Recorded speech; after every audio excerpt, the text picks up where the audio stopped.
Hi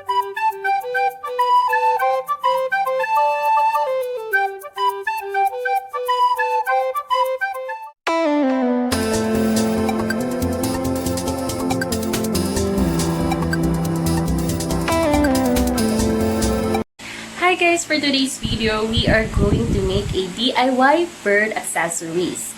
So, yung mga materials na gagamitan natin ay nakikita lang natin sa ating mga bahay. So, the materials that we are going to use are this one, this,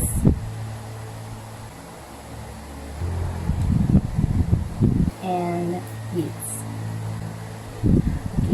So, kung may mga bracelet kayo na nasira na or naputol, you can actually utilize that one. So, let's start! So, first is itataling nyo siya dito.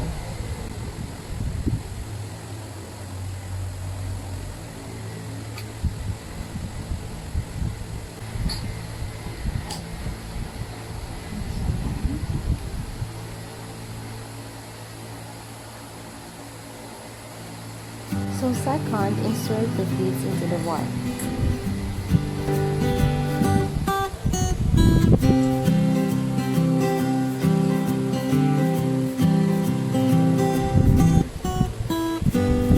So once we're done, tie the end of the wire to the wood.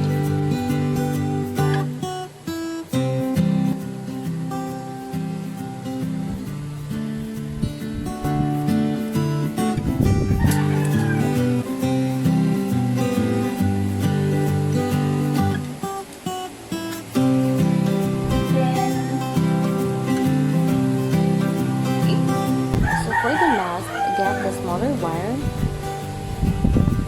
make it a hook, and tie it to the top.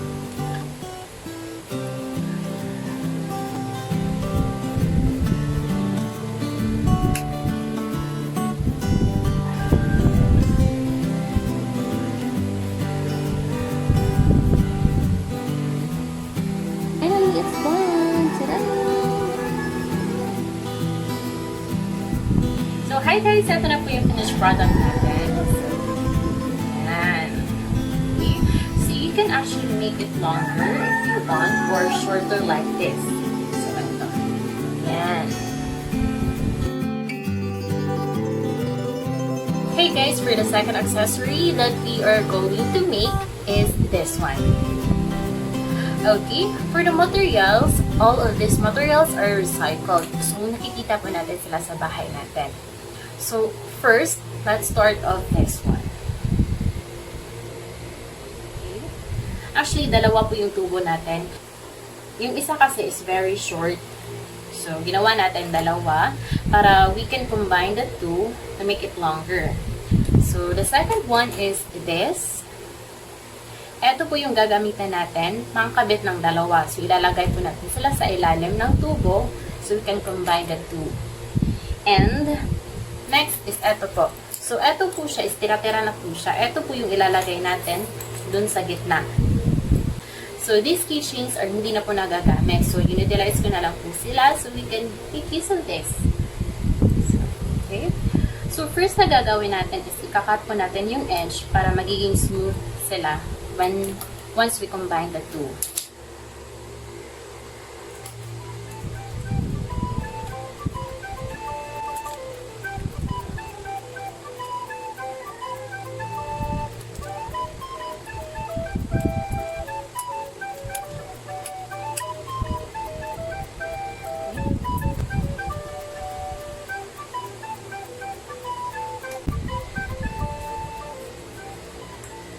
So, second is cut your desired length.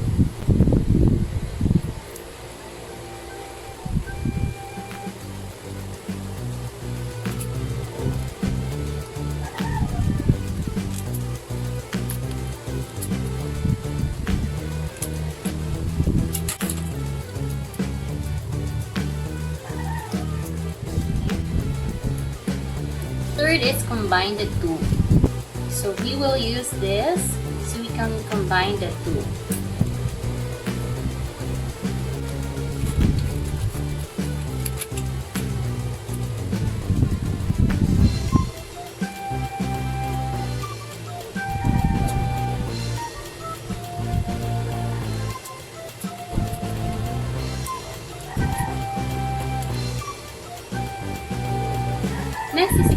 natin yung mga keychain natin.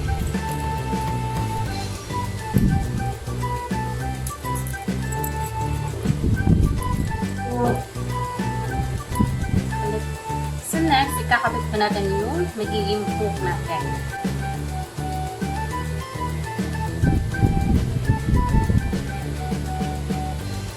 So next is gugupitan po natin.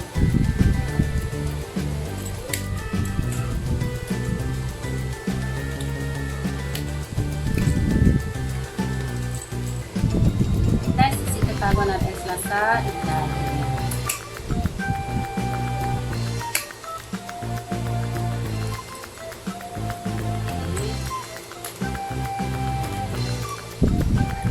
Next is ikakabit natin yung hook.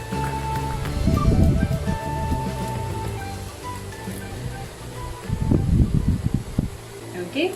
So, eto na po yung finished product natin, guys. So, very easy lang po siya gawin. Tsaka, yung materials na ginagamit natin is nakikita po natin sila sa loob ng bahay natin. So, yun guys. If you like this video, please give us a thumbs up and don't forget to like and subscribe. Thank you for watching!